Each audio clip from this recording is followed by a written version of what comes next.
Good evening and welcome to this public forum with the candidates for the office of Mayor of Mandan. My name is Ann Jorgensen Green and I will be your moderator this evening.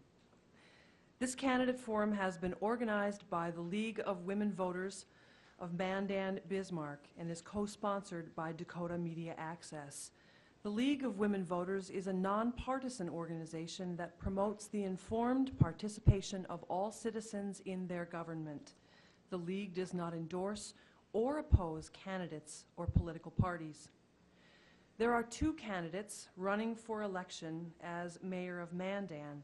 I would like to thank both candidates for joining us tonight. They are Dot Frank and Arlen Van Beek. The audience is invited to submit questions using the index cards provided to you. Viewers at home can phone in questions by dialing 667-3237 between 6 and 6:30 this evening only, May 24th. That number again is 667-3237. No questions personally attacking any candidate will be issued. This is intended to be a respectful exchange of ideas. Our purpose this evening is to provide voters with information about the candidates and their positions on issues that affect the people of Mandan. Now let's meet our candidates. I will read a short bio of each candidate. After your bio is read, you'll have 1 minute to tell us why you are seeking election as the Mayor of Mandan. We'll start with Dot Frank. Dot Frank has lived in Mandan since 2009 and is currently employed as the Marketing and Communications Director with the Bismarck-Mandan Chamber of Commerce. Ms. Frank received a bachelor's degree from St. Cloud State University and has prior work experience as the Advertising Sales Manager at the Bismarck Tribune and Marketing Manager for Ressler Chevrolet. She is a seated Mandan City Commissioner elected in 2010. Ms. Frank helps to monitor students at South Central High School, is a Junior Achievement Classroom volunteer and former board member, and is also the past Vice President of the Mandan Progress Organization. She is a member of the Economic Opportunity and Prosperity Committee for the Mandan Tomorrow Strategic Plan, a Capital Credit Union Youth Advisory Board member, BSC Innovation Advisory Group member, and a Young Professionals Network member. Ms. Frank is a graduate of the Bismarck Mandan Leadership Program, Dale Carnegie course, and the NDIDA Leadership class. She was also a member of Development Dimensions International. Ms. Frank, you have 1 minute. Thank you, and thank you all for attending and those that are tuning in and will be watching up until the election on June 12th. I'd like to especially extend my thanks to the League of Women Voters for hosting this. I think it's an excellent opportunity to educate those who are taking to the polls about those candidates, including myself and Mr. Van Beek. Pertaining to the question about why I'm running or why I'm seeking the mayoral office, I've served Mandan residents for 2 years as a city commissioner since 2010. And I'm pursuing the mayoral seat for several of the same reasons that I ran for 2 years ago. Namely, I see the potential that exists for my community, and I want to take an active role in pursuing it. Mandan has benefited from outstanding leaders in the past, including Mayor Helbling, who has repaired and rebuilt the foundation of our community. Now it's time for a dynamic leader to create an environment that elicits pride in Mandanites, excitement from outsiders, and investment by all. I'm confident that I can serve as a catalyst leader for this community, inspiring our citizens and city staffers to contribute to Mandan's prosperous future. Thank you. Thank you, Ms. Frank. Our other candidate for Mayor of Mandan is Arlen Van Beek. Mr. Van Beek has lived in Mandan for the past 13 years and has worked at Cashwise Foods and Central Market in director and management positions. Mr. Van Beek graduated from Pollock, South Dakota High School and attended North Dakota State University. He is the current president of the Mandan Progress Organization Board of Directors and volunteers as the 7th grade girls basketball coach. He is a member of the Mandan Moose Club, Ducks Unlimited, and the Bismarck Community Church, where he has served as a deacon. Mr. Van Beek, you also have 1 minute. All right, thank you. And I want to thank the League of Women Voters for hosting this event tonight, and Dakota Media Access also. Like they said, I've lived here for 13 years. I have a wonderful wife named Pam. I have 3 children, Justin, Haley, and Alexis.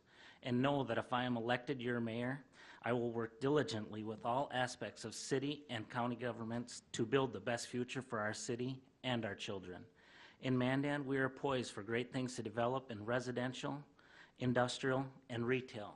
We need to proceed as a city and working together to create the environment for favorable to entrepreneurs and new businesses. With the exciting and challenging developments in Mandan, we need a true leader, and that's why I want to lead Mandan. LEAD stands for L, listen.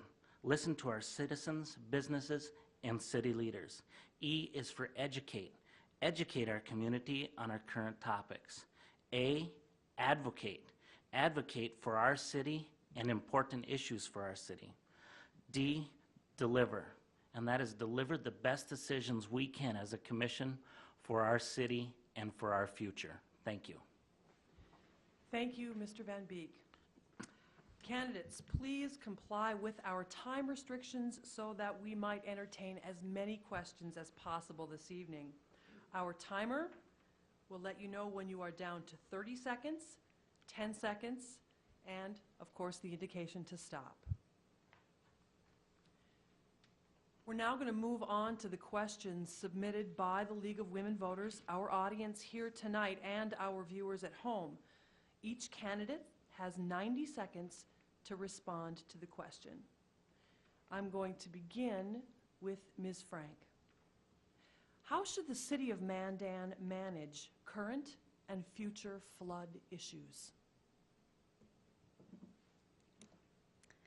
Well, I have some experience when it comes to the management of flooding, especially considering everything that our city went through last year with the 2011 floods. One thing that I think resonated really well with residents was the amount of communication that came from the city. We actively informed residents as the information was coming to us what was happening to ensure their safety and security, and also make sure that they could maintain their property. I think for future floods, we need to continue that open communication. That's the one thing that I think residents really wanted more than anything, is to know what's happening so that they could take action and prepare. Regarding anything that the city could do to protect the community, I think having on tap the resources necessary to access to prevent flooding. We went through some process to try to ensure that we could get the necessary items to provide the diking and the infrastructure regarding the construction of the levees. And so I think now going through the flood, we are better equipped and prepared to handle anything that comes our way in the future. It's that experience that we had endured last year that's going to lead the future leaders to be able to make those decisions a lot faster than we had in the year past. Thank you, Ms. Frank. Mr. Van Beek, same question. How should the City of Mandan manage current and future flood issues? You know, we have to rely on what we're being told. We have to rely on the people that know. And we have to be able to use our means of what we can as a community to work diligently to save as many properties and to help those properties as quickly as we can. You know, with the dikes being put down, I thought our mayor and our commission did a great job last year. I thought Tim was outstanding in informing our community of what was going on and what they were doing and the process. So I think, you know, we just have to communicate and keep our public informed so that they know what is happening and what is going on. Thank you. Next question, Mr. Van Beek, I'm going to begin with you. What is your position on special assessments in new developments? And should more of the infrastructure costs be shouldered by the developer and built into the price of the lot? You know, that's kind of a double-edged sword there. As a developer, you know, you want to be able to develop it and move on. You know, you're selling the property, that's the owner's, you know, the new owner's area for concern there. But, you know, as the owner, you're going to want to not move into a place that has so many special assessments either. So as moving into that, I think you have to say that the developer should take on some of those special assessments for the new owners so that they aren't burdened with that, especially young people and things like that. Thank you. Ms. Frank, same question. We actually had some wonderful conversations with local developers just several months ago regarding this very topic, and I think it's something that we have to broach with a lot of education and decisiveness. More than anything, I think local developers require some consistency coming from the Commission. So whether we decide to continue on the same path that we do, special assessing everything that's available, or making a change, we have to give due notice to those developers so that they continue to move properties, especially in this time of growth and the need for housing. With that in mind, special assessments make up the bulk of the city's debt, and the debt is a big concern to our constituents. And so we will have to take a look at how we are special assessing and the impact it has on the overall debt for the community. We've begun deliberations with ideas including scaling back the amount that we special assess per lot. Again, conversations need to be had early and upfront with developers so that they're clearly aware of the expectations coming from the city so that they can turn around and make their customers aware of what they're purchasing. Thank you, Ms. Frank. Next question. Ms. Frank, this is for you. What is your stance on the June 12th primary measure, number 2, on property tax? And justify your position. Well, I saw some people walking around with buttons that say vote no, and I feel like I should be wearing one right now. I vehemently oppose measure number 2, which is the measure to abolish property taxes. Now, as much as I would appreciate some property tax relief, like my fellow taxpayers, I think measure 2 is the wrong method to achieve it. It is a constitutional amendment which has some circumstances attached to it when it comes to our ability to make changes. And like every type of legislation, it gets enacted, and inevitably we learn something after the fact and want to make a change. And it's that much harder when it's a constitutional measure. So I am a strong opposer of measure 2, and I will vote no on measure 2, and I'm encouraging those watching and those that are close to me to consider voting no as well. Thank you. Mr. Van Beek, same question, your position on measure 2. I also will vote no for measure 2, and you know, I look at it like this: why take out of our local hands and give to the state or a higher form of government what we can do here locally? So I think, you know, abolishing our property taxes is the wrong thing to do, and I think we need to educate our public so that they understand the consequences of what will come if we do lose our property taxes. Thank you. Mr. Van Beek, next question is yours. What do you see as the greatest strength of the city of Mandan, and how do you take advantage of that strength? Our greatest strength in Mandan is, I think, our Mandan pride.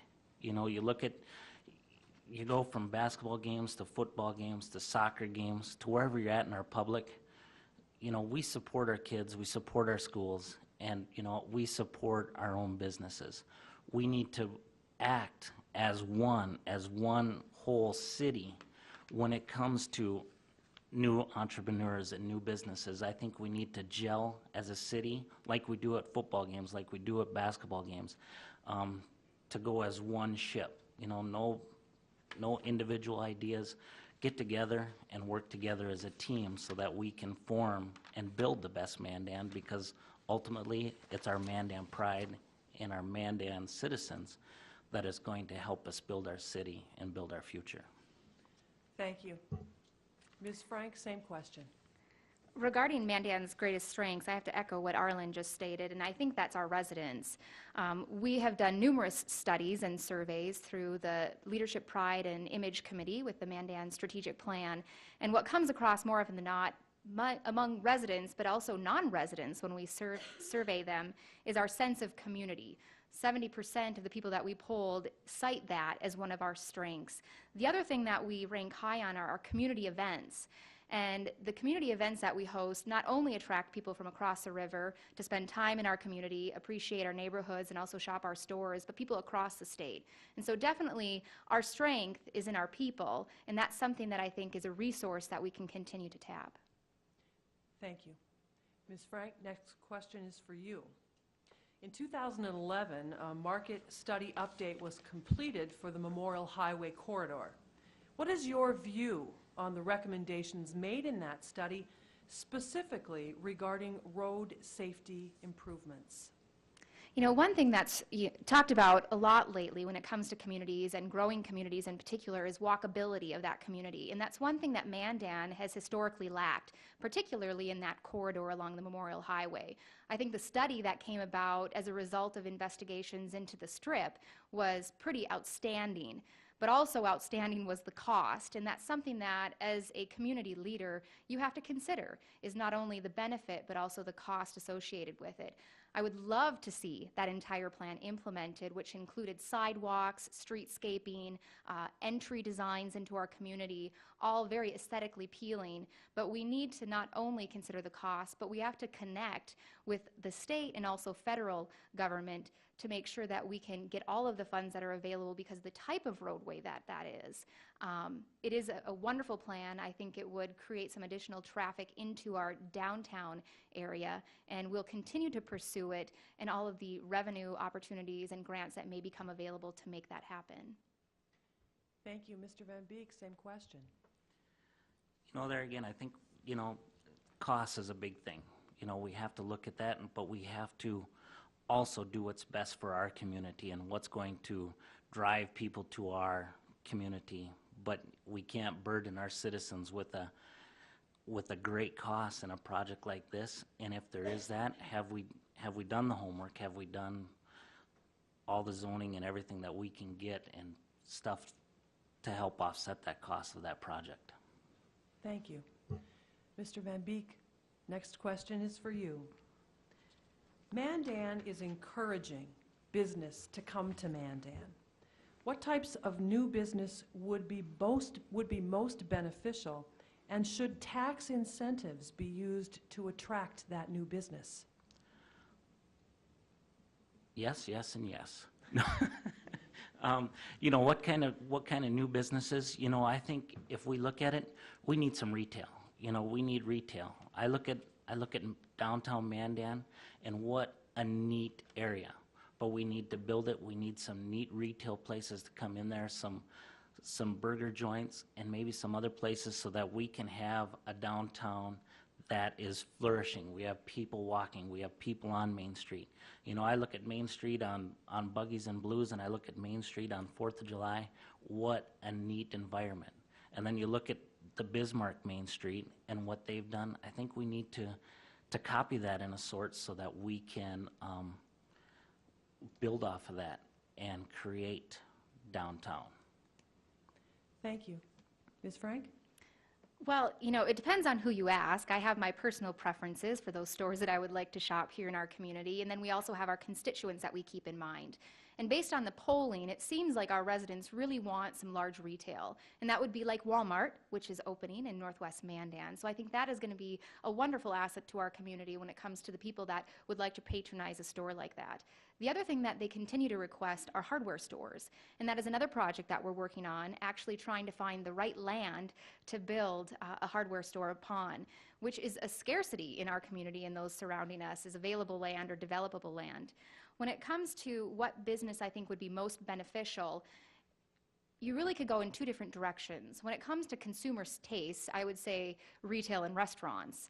But when it comes to creating a foundation for future growth, I think the types of businesses Mandan really needs would be those that create some economies of scale. So those that employ lots of people that could shop the retail and restaurant facilities that then come to our community. When it comes to incentives, I think that given our geography and the proximity to Bismarck, it's almost a given that we have to have some kind of way to differentiate ourselves and make ourselves attractive to investors. And for the time being, it seems that incentives are the route to do that. However, in the current economic times and the rate of growth, we are reevaluating the level of incentives that we're making available to businesses. And that's something that as a commission, we have to be committed to policing and then make proper changes to. Thank you. Ms. Frank, next question is for you.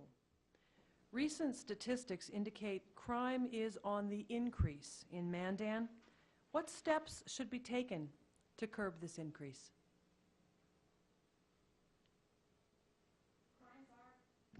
Crimes are on the increase. In fact, our police department just issued its 2011 annual report, and there were some statistics that were quite alarming. And immediately following the disbursement of the publication, I talked to Chief Bollinger about some of the things that troubled me. Some of my top concerns and the crimes that have seen a serious uptick in our community and also in the community of Bismarck are larceny thefts, up 14%, auto theft is up 400%, domestic violence up 37%, drug violations up 61%, possession of stolen property 10%, and liquor law violations 235%. So it's no doubt that crime is increasing in our community, and it could be contributed to the amount of growth that we're experiencing. I think it's going to get worse before it gets better, and I think it's important that our police department works closely with certain beats in their department to curb all of this, particularly the drug abuse, because I think a lot of that can be related to the other crimes that we're starting to see in our community.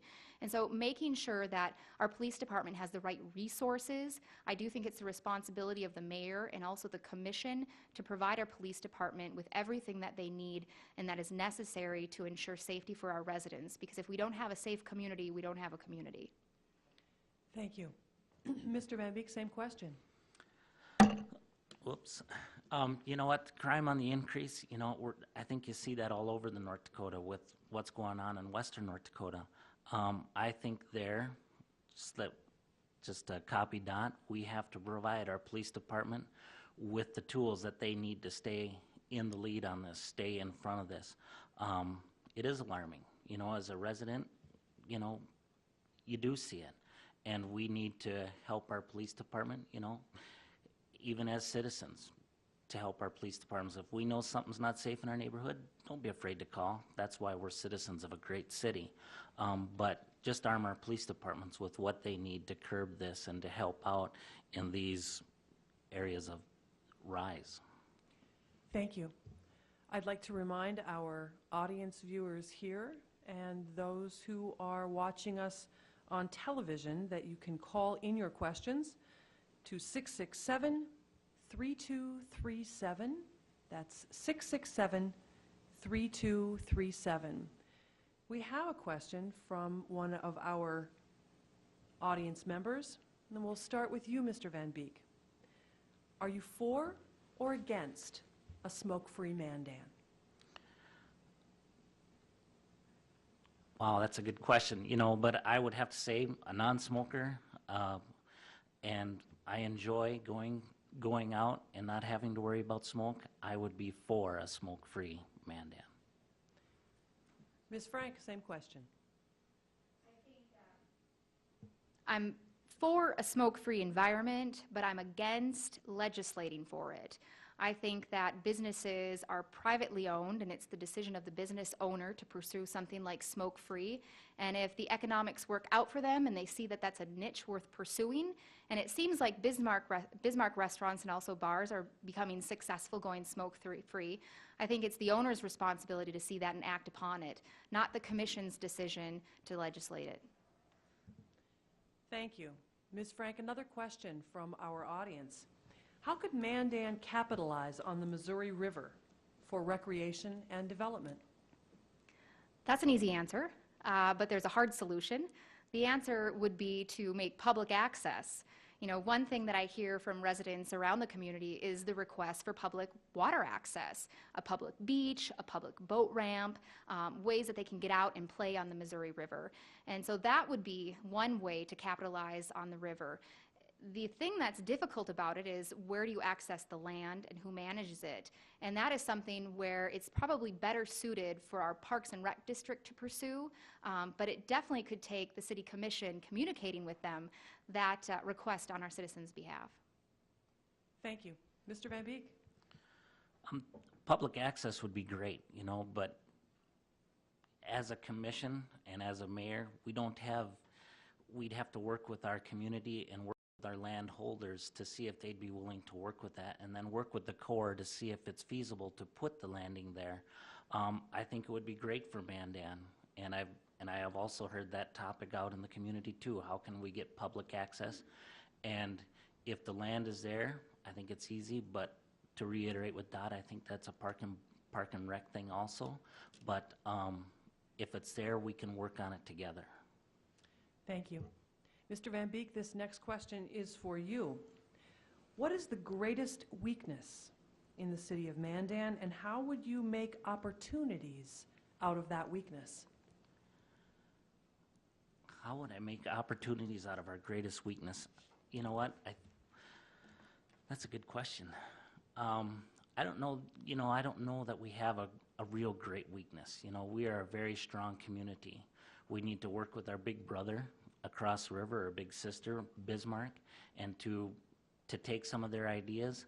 But there again, I think there comes a time where we have to take what we are as Mandan and work for ourselves too. Because I think when we always work together, is it always equal on both sides? I think there's a time where we just have to stand up as Mandan and say, you know what, let's do this for ourselves. And I think that would be something that I would like to work on. Thank you. Ms. Frank. Well, I believe that our greatest weakness is probably a self-defeating attitude. I think because we have another larger city, much larger, kind of overshadowing our community, we've developed this kind of defeatist attitude. And I think that's something that we need to change. And I think we've made some wonderful strides in addressing that, particularly with the Mandan Tomorrow strategic plan and the committee that's tasked to changing community attitudes. But until we as a community can stand proud and have high expectations for us as a city, I don't think we're going to see the amount of progress that we expect. And so the way to turn that weakness into an opportunity is really to get out there, be active, engage our citizens, and show them that they can make a difference in the city of Mandan, and see how prosperous we can be if we all commit to making this a better community. Thank you. Another question from our audience. Ms. Frank, this question is for you. What approach would you take to bringing about additional property tax relief for Mandan residents? Are there specific budget cuts that you would propose? Well, I think, back in 2009, the city was really proactive, especially considering the state of the national economy, and they had, at Mayor Helbling's request, created two budgets. One budget at par with spending, another 10% below the available budget. And I think that was something that was kind of a real eye-opener for city departments. Now, as the mayor, I don't think it's my job to dictate to specific departments what their level of spending should be, because they're closest to the subject. However, I think providing the guidance that there is a need to control spending is another thing, and then tasking them with the responsibility of seeking out opportunities not only to save money for the city, but also to generate additional revenue for our community. So I really think empowering the people that work for the city to make those types of smart decisions on behalf of the community members is really the role of the mayor. Thank you. Mr. Van Beek, same question. That question, in management for 22 years, we set ourselves budgets quarterly. Yearly, we have a yearly budget. We have quarterly budgets. There's budgets for labor. There's budgets for gross profits. And, we put our departments in charge of that. As a mayor of Mandan, would I like to work with those departments and help hold them and to help see where we can, if there is opportunities to cut budgets, to help do that? Yes, I would like to. But there again, you surround yourself with the best possible people and help them make the best decisions. The other thing we can do to help offset that is to build our retail base. Build that retail base so we can help offset those property taxes also. Thank you. Mr. Van Beek, this question is for you. If elected, what would be your priorities for the next 3 years? If elected, I would have to go back to my statement of lead. I would like to listen to our citizens, and I would like to listen to our business leaders and I would like to see Mandan grow in our retail, in our industrial base, so that we can support our kids to stay here in town, to work here in town, and just get out there and just help build and make it a community of one. Like I said earlier, let's make it a community. Let's all work together. No personal agendas, nothing. Let's just work together as a team so that we can build together for the future. Thank you. Ms. Frank, same question. Well, I consider my priorities extend beyond 3 years, and actually the full 4 that we would be elected to serve as mayor of the community, but then also beyond, because I think it's important for the mayor in particular to be a visionary, to anticipate the needs of the community and set the community on a path to achieve the success that's needed in the future. Now, when it comes to the priorities over the course of the next 3 years, there are some pressing concerns that Mandan residents should be well aware of, and they're probably experiencing. Number one would be the impact of growth on our community. We just previously talked about the impact, in particular, on crime in our city, but we're also experiencing the impact in housing. And without housing, we run into the issue of business development and being able to create an environment that elicits response from those that are interested in retail and restaurant startups. If there's no housing, you have nowhere to put your employees, and we're seeing employers across Mandan run into that particular problem. So I think over the course of the next several years, the mayor has to really stand out and create a strategy for the city to be successful in managing the growth that we're experiencing. Thank you. I want to provide each of you with an opportunity to address any issue that wasn't raised in the questions here this evening. You'll have the same amount of time to respond that you had for the scripted questions.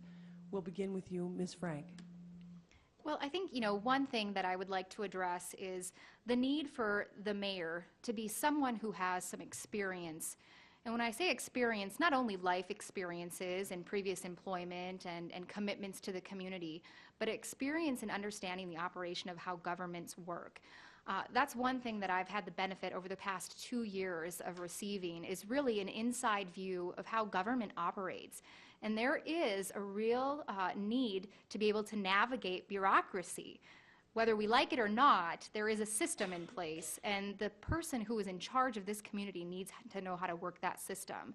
I think they also need to have a rapport, a level of rapport with people across the state when it comes to opportunities for our community to collaborate on projects, to seek out additional sources of funding, or even solicit support. And that's something that we experienced during the 2011 flood. It wasn't just Mandan that was fighting the flood. It was the entire state of North Dakota. And so it was important for your community leaders to be able to communicate openly and actively with the governor, with the Department of Transportation, with people all across the state to be able to identify what issues we had arising and reach out to them for support. Thank you. Mr. Van Beek. I think we have to be open with our community first, with our city, with our citizens. We have to be able to communicate with them. We have to be doing this for our citizens, not for our own personal agendas. And I think, with my rapport in the city and throughout the state, I think, we can do a great job with this. I think we need a leader, somebody that wants to listen, educate, advocate, and deliver. Because we do have a great city, and we need somebody that'll stand up for them, and we need somebody that can be out in the community and be willing to talk to its citizens. Thank you. Mr. Van Beek, one final question. The oil boom is creating businesses out in western North Dakota. How can the city of Mandan capitalize on some of these opportunities that cities in western North Dakota are now seeing? What opportunities do you think we could use or we could capitalize on here to see growth? That comes in our industrial areas. We do have a couple of those set aside with the city, and I think our city and our development leaders, we need to go through and we need to see what's out there. Are there people willing to sell tracts of land so that we can make more areas for industrial? Because the oil industry, it's big, and some of their industrial areas are not going to be acre lots 2-acre lots. They're big areas, so I think we need to continue to look at those areas and do what we can as a city and as a commission to appease those type of businesses. Thank you. Ms. Frank? Well, I don't know if our commission would have the appetite like Grand Forks to establish a fund to solicit some business from out west, but I do think that the city of Mandan has done a job already trying to attract the attention of development out west. We do have a business development director who has been actively engaged in communicating with some of the developers out west, specifically those that relate to housing developments, where maybe they could enjoy a project here in our community, as well as retail and restaurant establishments that are popping up out west. So it's that communication, staying on top of what's happening out west and being connected.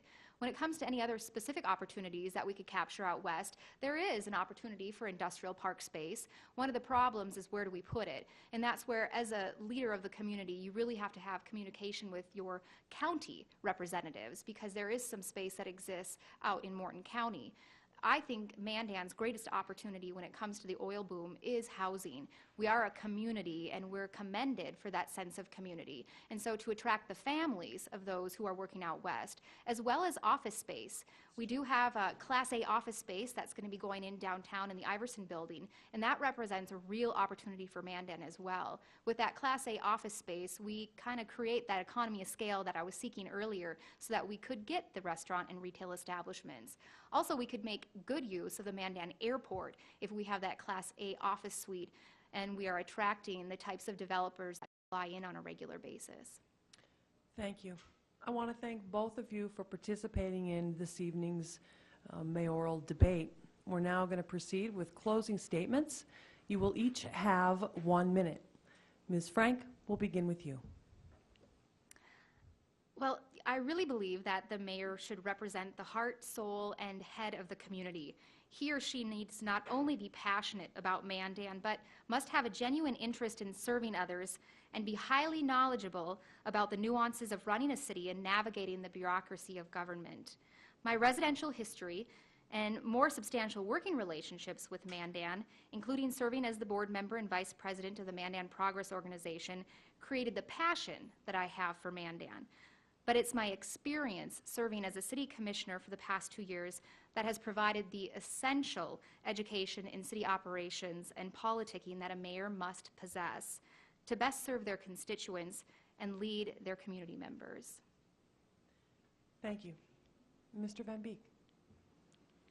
All right, first of all, I want to thank again the League of Women's Voters and Dakota Media Access for hosting this forum tonight. You know what? A mayor has to be passionate about their city more than any other personal thing. And I think we have a great city here. And I think with a great commission, we can learn a lot. We can stand up for Mandan, and we can make a Mandan tomorrow that our children and our future will be proud of. As a voter, do your research. You know, educate yourself on current topics and vote responsibly. We are Americans and have many freedoms, but we have to remember that all freedoms aren't free. Do yourself and your country proud, get out and vote, and thank you for tonight's forum. Thank you. Again, thank you to the candidates for participating here this evening. I wish to thank Dakota Media Access and the volunteers from the League of Women Voters for organizing and executing this forum. Thank you to the viewers at home and the audience members here tonight for taking the time to learn more about the candidates and the issues.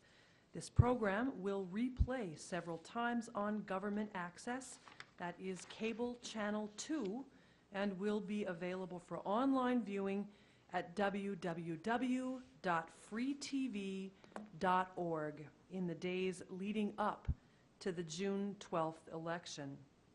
The June 12th primary election also includes 4 measures on the statewide ballot. The League of Women Voters has prepared a statewide voter guide to explain the measures, and the voter guide is available at your county auditor's office and at freetv.org. Before we close this candidate forum this evening, I want to remind you that voting in North Dakota is very, very simple. You can find voting information also at your county auditor's office.